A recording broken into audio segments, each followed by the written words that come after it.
Good morning. Welcome to the Qdabra weekly webinar. My name is Hilary Stupat, and I'm a developer at Qdabra Software.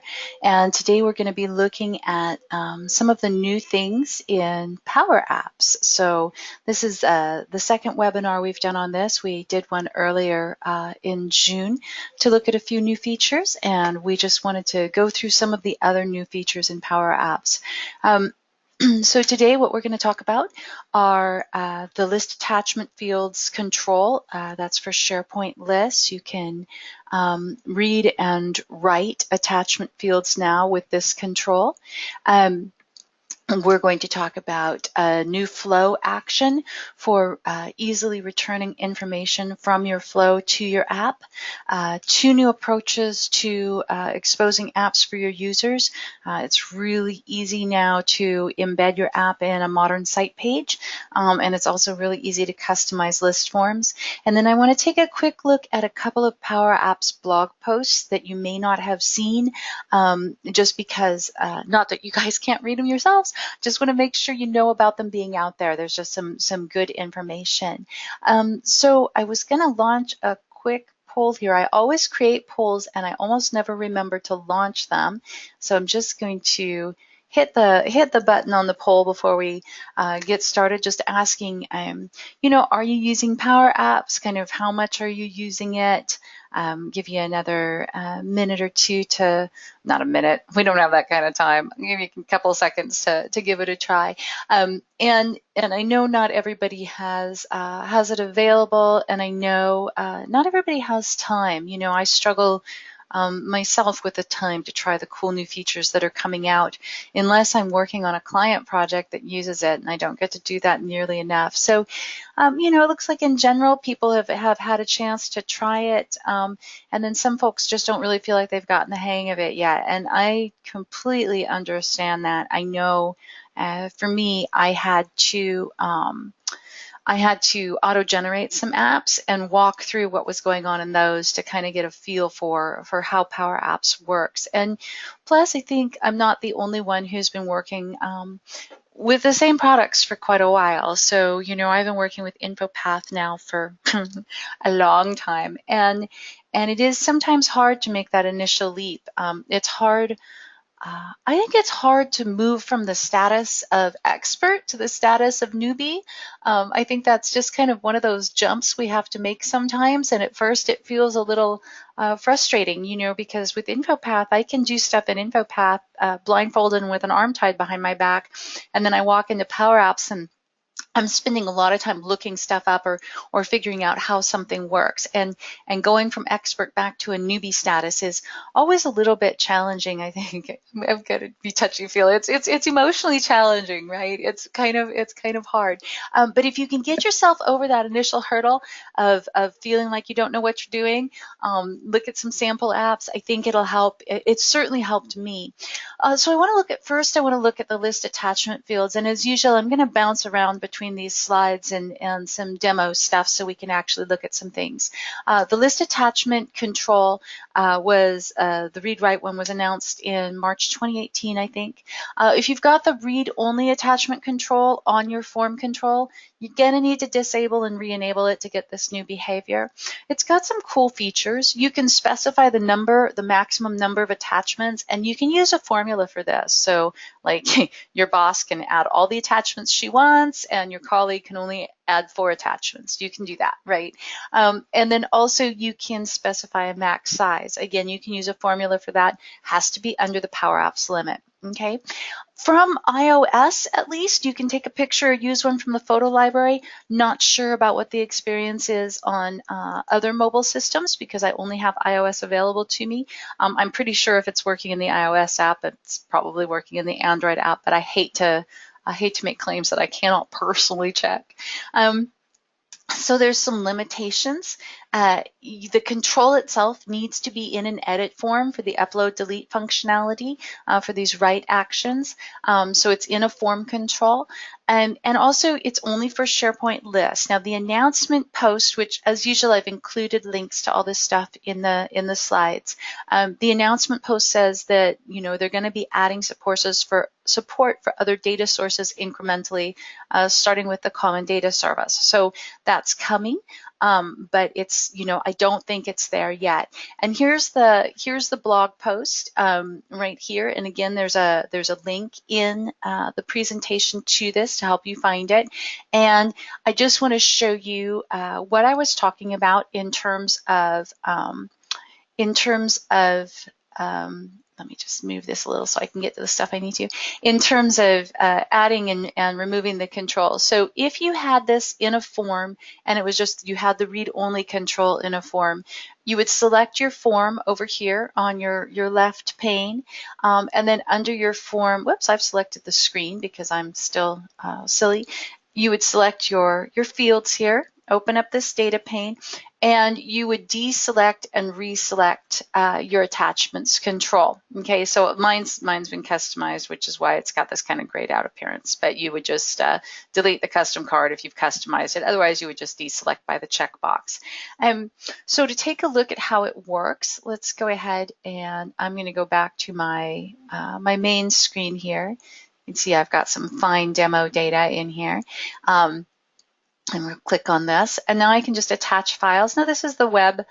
This is the web version here. Everybody wants an XSLT file, right? Which I always have those handy. I never have normal files. I've got InfoPath forms and transforms, and you can see how those are attached. And then if I go ahead and I hit my save button here, it takes me back to my main screen. You can tell I put my usual great deal of thought and time into the appearance for this demo app.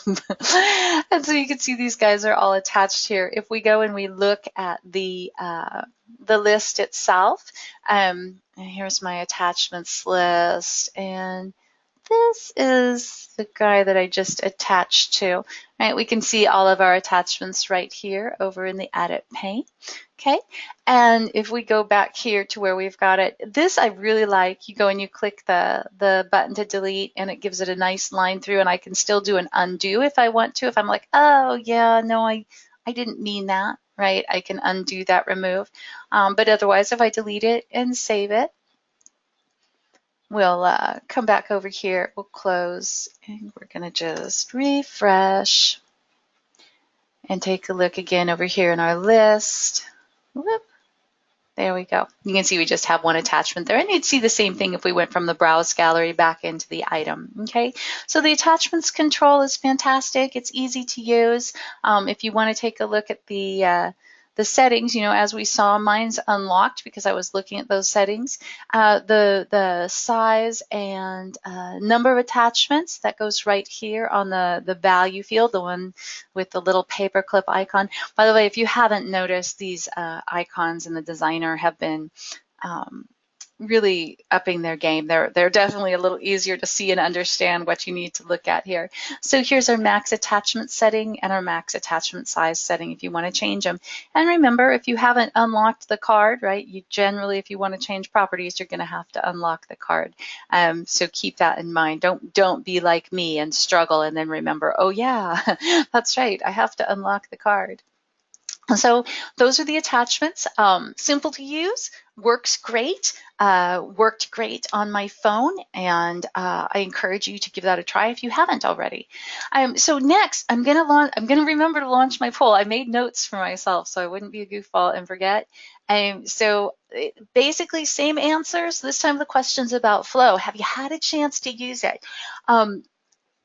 Flow is also extremely cool. I have never been, so, true confessions, I've never been a fan of SharePoint Workflow Designer. In fact, just opening up SharePoint Designer makes me get all kind of cringy. But I am a huge fan of Flow. I really love it. It's extremely extensible. It's extremely powerful. If you've used Flow at all, you can take that knowledge you've gained and you can go create logic apps in Azure as well, because it's got a very similar feeling canvas. And Logic Apps has even more power and extensibility. So you can do some really great stuff with these tools. And if you haven't had a chance to take a look at Flow, I would greatly encourage you to take a look at it for your next project where you're looking at something you're like, I don't know if I can do that. Go check Flow. You probably can. So I'm going to go ahead and close this poll while I'm thinking of it. Okay, so we could before this new action came about, there were ways to build flows that you could get information back to your Power Apps. And I've got a link to a blog post that talks about one of those methodologies that I'm going to encourage you to look at. But there is a new, nice, clean, simple, user-friendly action, respond to Power Apps, that makes it really easy. You start your flow with a Power Apps trigger. If you've got any ask in Power Apps things like stuff you need to get from the app to execute the flow, you add those, and then you add your respond to Power Apps action to send info back to your app. And what I'd like to do is just go ahead and build one as soon as I figure out how to show my taskbar again and get back over to the right screen. Oh, first off, let's take a look at the links. These again are going to be in the presentation. So this is the basic announcement, which kind of shows, look, here's our new action. And then this one has a nice little tutorial that you can walk through, which is useful. This blog post talks about how to handle an array in the respond method, and kind of useful to take a look at. This one of the response types that you can send back to Power Apps is a file. And so I just wanted to make you aware of this, that you can return a file. So take a look at this walkthrough if that's something you need to do. And then this particular methodology uses an HTTP response, and this is extremely powerful. And you can use this. This was available to you even before the respond to Power Apps action. So I would encourage you to take a look at these 5 links that are going to be in the webinar slides, just because I think it will invigorate your thinking, right, in terms of what you might be able to do. And so the first thing you should think of if you're like, can I do that, is to go check out what's really possible in Flow, because it's huge, it's massive. There's amazing things you can do there. And so what we're going to do right now is I'm just going to build a quick and simple app that responds to Power Apps. And so I'm going to do my flows. I'm going to create from blank. There's templates out there that you can use to get started with Flow. I tend to a lot of times just create from blank. So search hundreds of connectors. So I know what I want to start with here is my Power Apps action for my trigger. So Power App, we'll type, we'll wait. All right, and so here is my trigger for Power Apps. I'm going to give this a name right now while I'm thinking of it. Webinar demo. Okay, so no additional information is needed for this step. I'm going to go ahead and add my my end action, and then I'll stick all my other stuff in the middle. So Power Apps. This one's going to be the respond to Power Apps right there. So I'm going to select this guy, and my output in this case is going to be just text. So you can choose your type. So they've just got these 5 types here. I'm choosing text, and I'm going to name this message. Now we've got enter a value to respond. So that's what I can respond with there. We're going to add some steps in the middle. So there's a few things that I'm doing here kind of intentionally, because I want to make sure you're aware of some of these possibilities. Okay, so first off, if you have not used variables in Flow, they're they really kind of expand the capabilities of what you can do. Because, you know, if you've ever used the compose step, you'll know that once you create a compose action, once you set the value there, that's what you've got. That's what the value is. But with variables, you can go ahead and you can extend, you can add on, you can change the values, okay? The only thing to know about your variables, you cannot initialize them inside of a loop. So get your variables initialized early. And you know, let's name everything as we go, because otherwise our life gets really hard. And you guys know how much I have scolded about leaving your fields named field 1 and field 2 and group 1 and group 2 and info path. So if you've heard me go on my little tears about that, you can imagine that I'm just as difficult about naming things in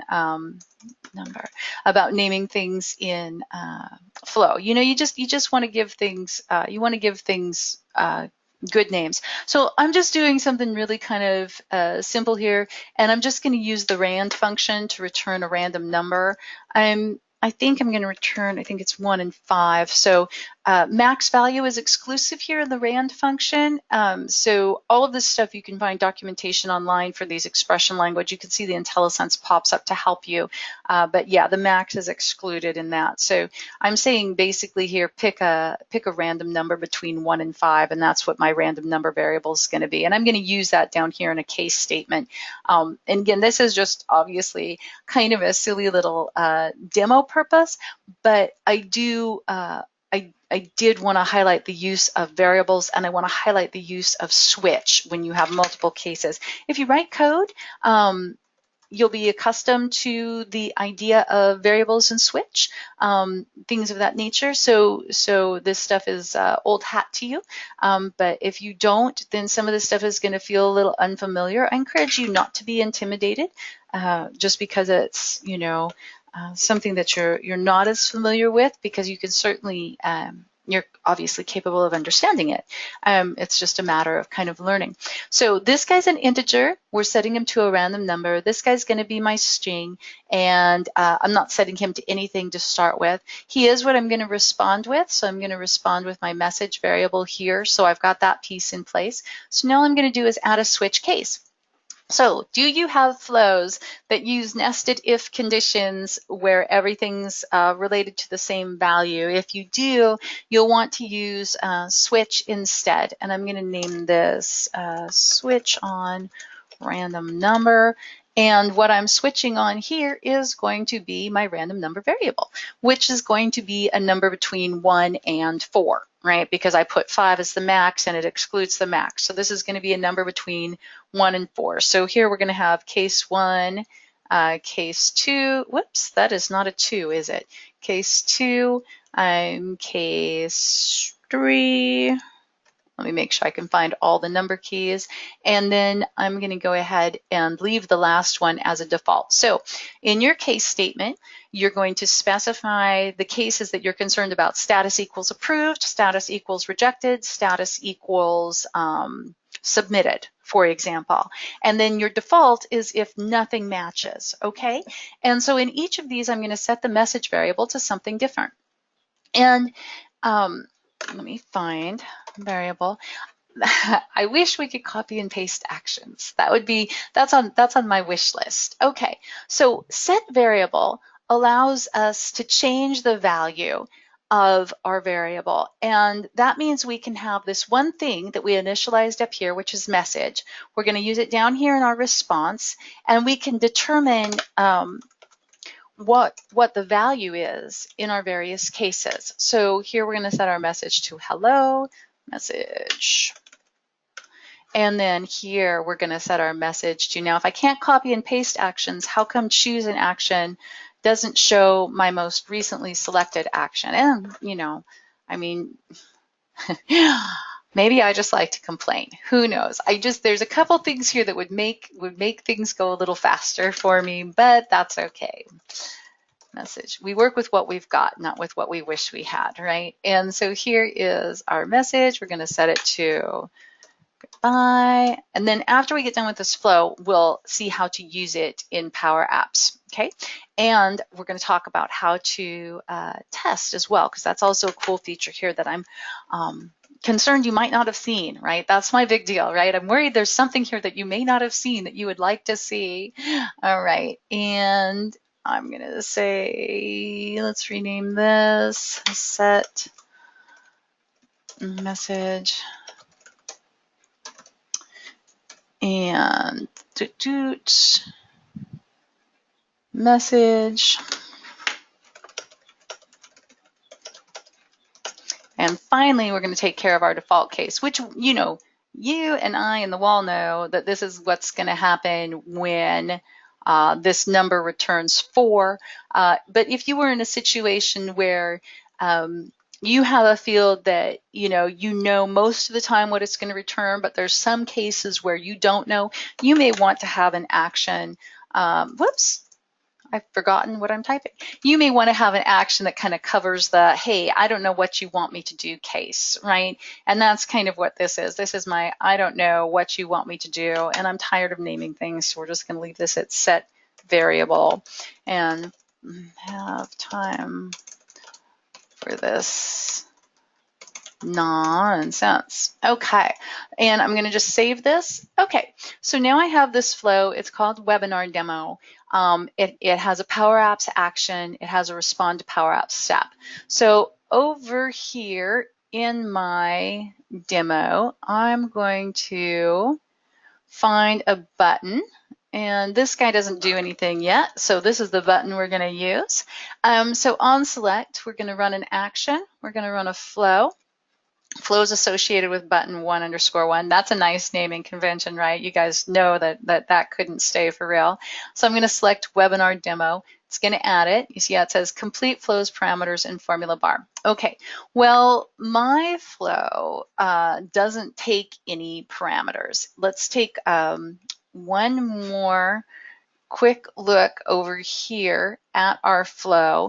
If we had wanted to get something from PowerApps, you can see we could have clicked Ask in PowerApps. If we clicked Ask in PowerApps, then we could have had a parameter that we passed in from our PowerApp to our flow. Okay, so just kind of making you aware of that. That's how you get information, and you should be able to just at any point in here click your Ask in PowerApps if there's something you want out of there. Okay, so back in PowerApps, we don't have any parameters here. So instead, what we're going to do is we're going to just get back our message. Okay, so we're going to run that, and you can see right here when I click the dot how I've got the message. And so I could do a notification, right? So I could do notify, and this is the text to be displayed in my banner, run dot message, right? And I would like to indicate the notification type. I'm going to call it information, okay? And if I wanted to, I could change that based on what was returned and so forth. But as it stands, I'm just doing run the message and show the information notification, okay? And so let's just hit play. So we've got this page showing, and our flow ran, and we've got goodbye. And our flow runs, and we've got hello. Since it's a random number function, it's really just going to pick something at random. So you can see here's our flow running away. Okay, so now let's go take a look at the flow runs. Back we go. Yeah, we want to leave the page, we're sure. So we can see all of these successes, right? And so if we were editing our flow and we wanted to test our flow, I just wanted to point out to you this little test button in the upper right. When you click that, you can use data from previous runs if you have previous runs, right? So until you have them, they aren't available to you. It looks like it only shows the previous 5 runs, and I know it is a limited amount of number that it shows. And if you've got failures, they would show here as well. And you can go ahead and you can save and test using your previous run. Now, in this case, there's nothing in this. I'm helpfully pointing at my monitor. At this case, there's nothing in this flow that would return any information to us here. It only returns to PowerApps. So if we hit save and test, what we'll see, hopefully I hit save and test. Let me click the button again. There we go. Now you can see it ran successfully. There, it did it again. What you'll see is you see this last action has the little gray X on it because it can't actually respond to us. You can see the action response was skipped, but you can see which one, which one of our cases ran. Save and test or the test button is really useful to me in cases where I need to test something, but I don't want to rerun the action that usually triggers it. So for example, I have a flow that has failed on somebody's production list, right? I don't want to actually go change a list item to rerun the flow.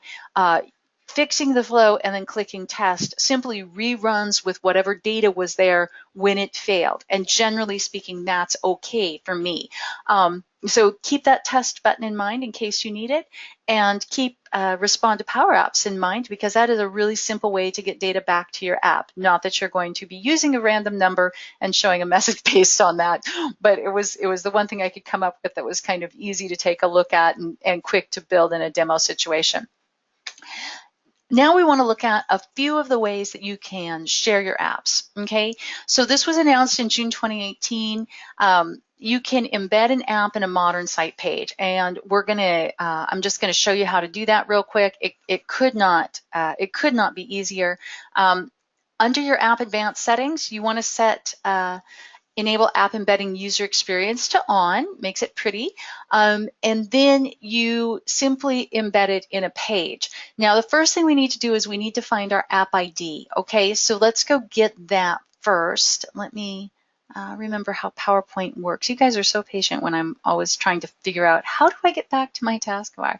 Oh, and I was going to show you the page too. So here's the announcement page. We've got a link for it in the presentation so that you can get to it. So the first thing we need to do is we need to go find our app ID. So here under our details, right, here's our web link and our app ID. And so that's the information you are going to need to embed this in a page. So I'm just going to copy that right now. I'm going to go back over here. I'm going to go to Pages. Okay, and I'm going to create a new page, and it's going to be a new site page. We want a modern page, so that's a new site page. And you can see I've got a test page hanging out there too, just in case I blow something up. And okay, and now we click the plus, and we scroll. We click Power App. We click add an app, and I just have a little stuff in my way here. All right, and here you can put in the app ID or the web link. So you could just put in the GUID. You've got show border on and off, and that is everything you've got there. And let's click show border on. What the heck? Live a little, right? And we'll publish it. Okay, and here's our page address. And let's just hit a new page with this so we can take a nice look at it. All right, and so here's our page. Here's our app loading up. You can see it shows a border. And we can just use our app right here as embedded in the page, right? And off we go to attach a file just because we know that's cool. And we save it. Okay, so easy as that, and you've got your app embedded in a page. Super simple. They've made it about as easy as possible. That setting, let's bring back over there. We go under app settings, and here it is, right here, enable app embedding user experience. So, whoops, boy, you guys really did want to see my OneNote, I'm sure. So super easy way to get your app embedded in a site page to share with others. Finally, for sharing, customizing list forms. Again, they've made it pretty easy. You open the list on the action bar under Power Apps, you select custom forms, customized forms. There's also an edit menu that shows this. It opens with the initial form design and logic. You make changes, you save and you publish and you're done. The display and edit view are the same, but you can leverage the display mode to show and hide controls. And I wanted to show you that real quick. Let me pop that back up. First off, our blog post is right here, letting you, it's a little walkthrough on how to use this. And then over here, if we go back to my Find demo site, let's hit site contents and find my customized list. Okay, so if we want to customize this, we can go here under PowerApps, and we can do create an app right there. And so that's, I think there's another way to, what did I say? I said under the edit menu. I wonder what on earth I meant by that. Well, here we go. We'll just go with create an app. There it is. All right, and so this is going to be, I'm just want to check one thing. I'm temporarily confused.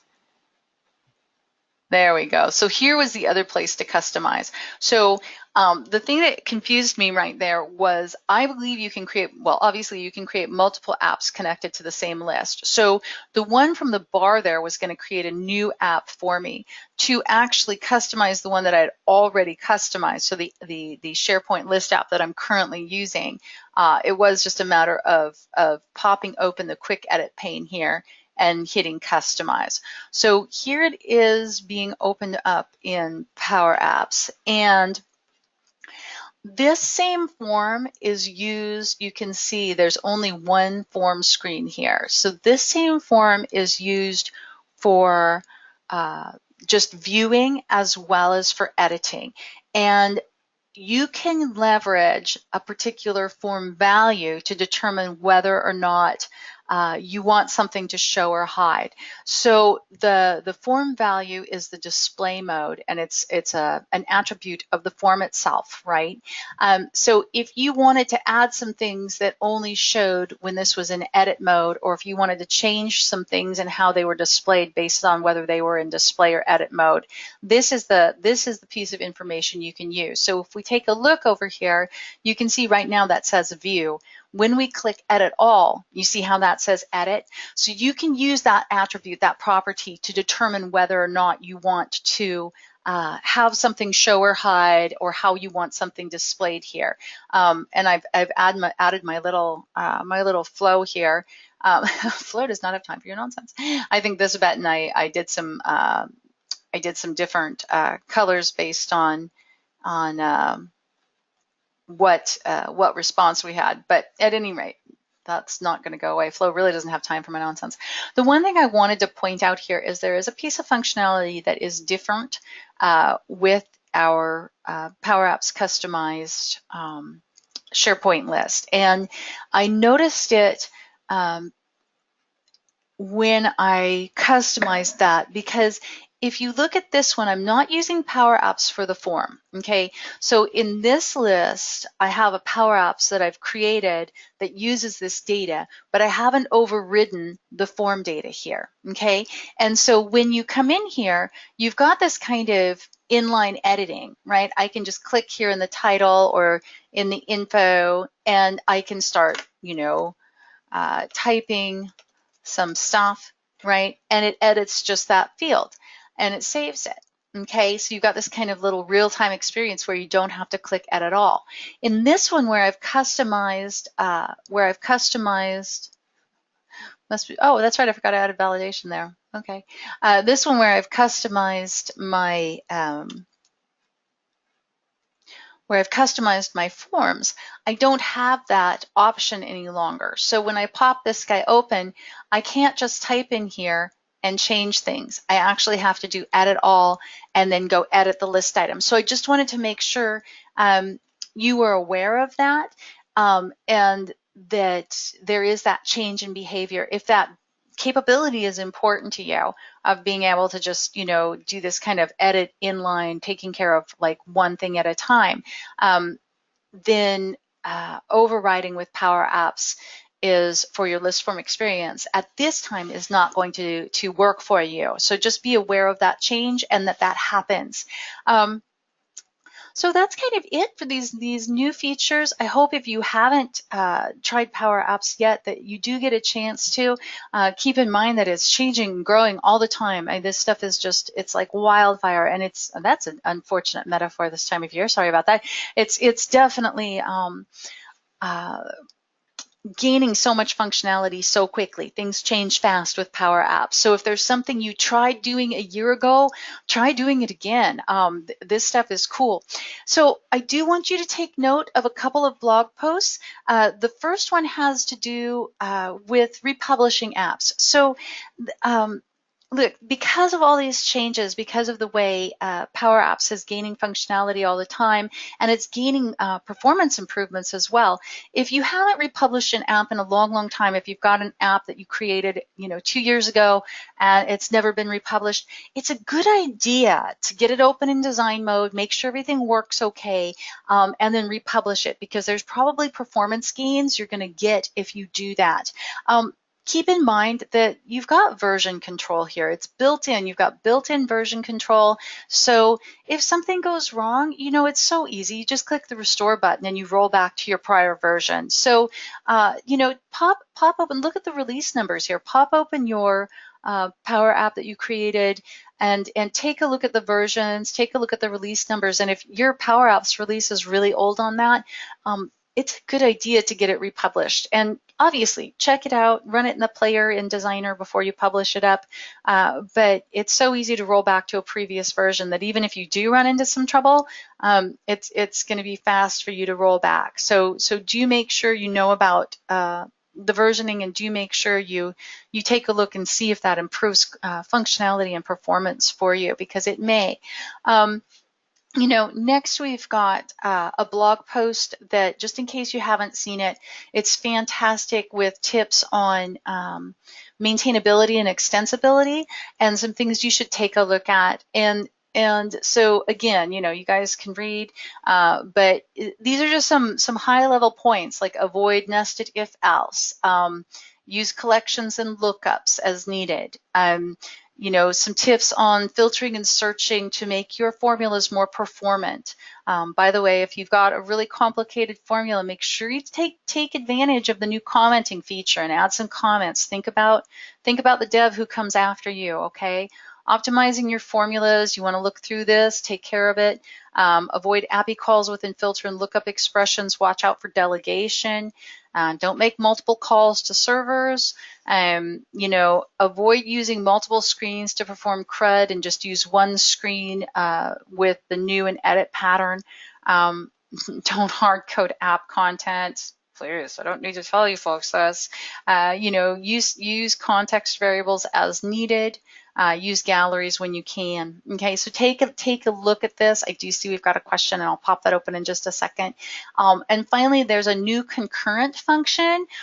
Read this, please. If you're preloading a bunch of data, you can use the concurrent function to make a bunch of things happen at once. And there's another app setting that I personally have not used yet, but I want you to be aware of.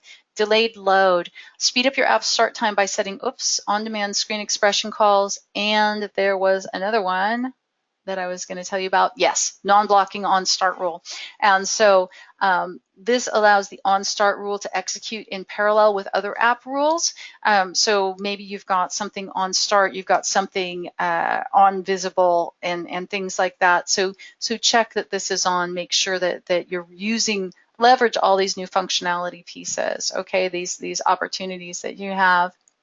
Okay, and so we're going to hit questions. If anybody else has any questions, I'm going to take a look at the one we've got. Connections and permissions have the same permissions to access. Okay, so the question is regarding PowerApps connection and permission. Would it be a good practice to use a dedicated Office 365 account to develop and publish Power Apps? Would anyone who use this Power Apps have the same permission as? No. Okay, so in Power Apps, the connections are executed as the user who is using the app. So obviously, whatever account is doing the design has access to, has to have access to the lists and whatever. But when I create an app and create the connection to the SharePoint list, if you come to try to use the app, you also, if you're going to be saving stuff to the list, you will need write permissions to that list, for example, right? If you have read-only permissions to the list, you're not going to be able to save changes to it. It's not using my account to save your changes. Hopefully that makes sense. It's going to respect your permissions. Now, there are some cases, there are certain connection types that are going to be different. So for SQL connections, for example, I have a tendency to use stored procedures and an account with limited access that I've given execute permission to that stored procedure. Okay, because I'm using SQL authentication there. But for something like a SharePoint list, it's going to be using your individual logged in user account. Okay, does anybody else have any questions? Now's the time. Okay, again, this presentation has links to all of the stuff we've talked about. I don't have like any kind of an app or anything like that I'm going to hand off to you, because really nothing we've done here is that breathtaking. It was just sort of, I wanted to have a little demo to sort of show you some of the things I was talking about. Do be sure to check out FormsViewer if you haven't yet. New features all the time. Look, if you've put a bunch of time and money into your InfoPath forms, you probably are interested in keeping those running for a while, and FormsViewer is the solution for that. So definitely check out FormsViewer if you've got an existing investment in InfoPath that you want to keep running. It comes with Qdabra support, so you know we're here for you if you need our help with that. Finally, there is a survey at the end of this. Please, if you get a chance, fill it out. Just kind of curious, you know, what you're interested in building with Power Apps and Flow. I would love to get some suggestions. So the survey questions are like, you know, what would you like to build? But if you guys, you know, if I see something that's kind of cool that people are interested in building, maybe we can put up a longer webinar sometime in the future where we walk through a build, you know, and create a Power App or something like that. So I would love to have some good ideas for something like that. So please give me ideas. I'm so glad you guys could make it today. I hope everybody has a great rest of the week, and we will talk again soon. Everybody should probably have my email. It's hillary.stupa@qdabra.com. Drop me a line if you have any questions that you didn't have a chance to ask during the webinar. Have a great day, everybody. Thank you.